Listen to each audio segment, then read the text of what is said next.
My fellow Americans, I want to speak to you tonight about the need for us to lower the temperature in our politics. And to remember, while we may disagree, we are not enemies. We're neighbors, we're friends, co-workers, citizens, and most importantly, we're our fellow Americans. We must stand together. Yesterday's shooting at Donald Trump's rally in Pennsylvania calls on all of us to take a step back, take stock of where we are, how we go forward from here. Thankfully, former Trump is not seriously injured. I spoke with him last night. I'm grateful. He's doing well, and Jill and I keep him and his family in our prayers. We also extend our deepest condolences to the family of the victims who was killed. Corey was a husband, a father, a volunteer firefighter, a hero, sheltering his family from those bullets. We should all hold his family and all those injured in our prayers. Earlier today, I spoke about an ongoing investigation. We do not know the motive of the shooter yet. We don't know his opinions or affiliations. We don't know whether he had help or support or if he communicated with anyone else. Law enforcement professionals, as I speak, are investigating those questions. Tonight, I want to speak to what we do know. A former president was shot, an American citizen killed, while simply exercising his freedom to support the candidate of his choosing. We cannot, we must not go down this road in America. We've traveled it before throughout our history. Violence has never been the answer, whether it's with members of Congress of both parties being targeted and shot, or a violent mob attacking the Capitol on January 6th, or a brutal attack on the spouse of former Speaker of the House, Nancy Pelosi, or information and intimidation on election officials, or the kidnapping plot against the sitting governor, or an attempted assassination on Donald Trump. There is no place in America for this kind of violence, or for any violence ever. Period. No exceptions. We can't allow this violence to be normalized. You know, the political record in this country has gotten very heated. It's time to cool it down. We all have a responsibility to do that. Yes, we have deeply felt strong disagreements. The stakes in this election are enormously high. I've said it many times that the choice in this election we make in this election is going to shape the future of America and the world for decades to come. I believe that with all my soul.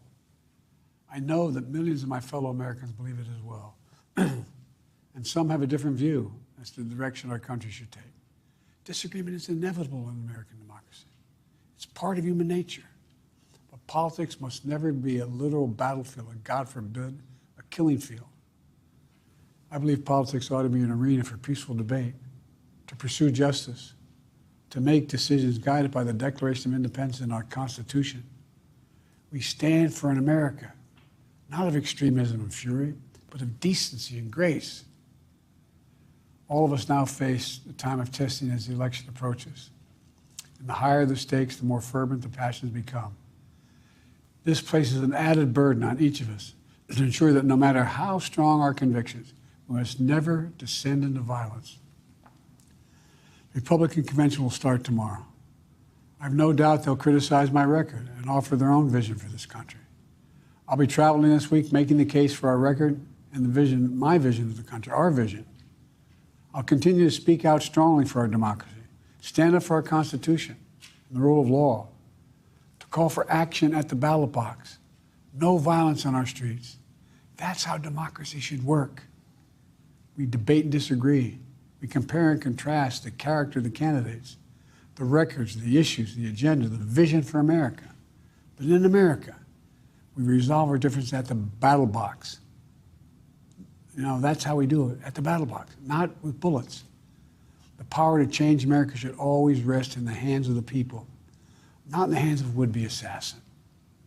You know, the path forward through competing visions of the campaign should always be resolved peacefully, not through acts of violence. You know, we're blessed to live in the greatest country on earth, and I believe that with every soul, every power of my being. So tonight, I'm asking every American to recommit, to think about it. What's made America so special? Here in America, everyone must be treated with dignity and respect, and hate must have no safe harbor. Here in America, We need to get out of our silos, where we only listen to those with whom we agree, where misinformation is rampant, where foreign actors fan the flames of our division to shape the outcomes consistent with their interests, not ours. Let's remember, here in America, while unity is the most elusive of goals right now, nothing is more important for us now than standing together. We can do this. You know, from the beginning, our founders understood the power of passion. So they created a democracy that gave reason and balance a chance to prevail over brute force. That's the American we must be. An American democracy where arguments are made in good faith. An American democracy where the rule of law is respected. An American democracy where decency, dignity, fair play aren't just quaint notions, but living, breathing realities. We owe that to those who come before us, to those who gave their lives for this country. We owe that to ourselves. We owe it to our children and our grandchildren.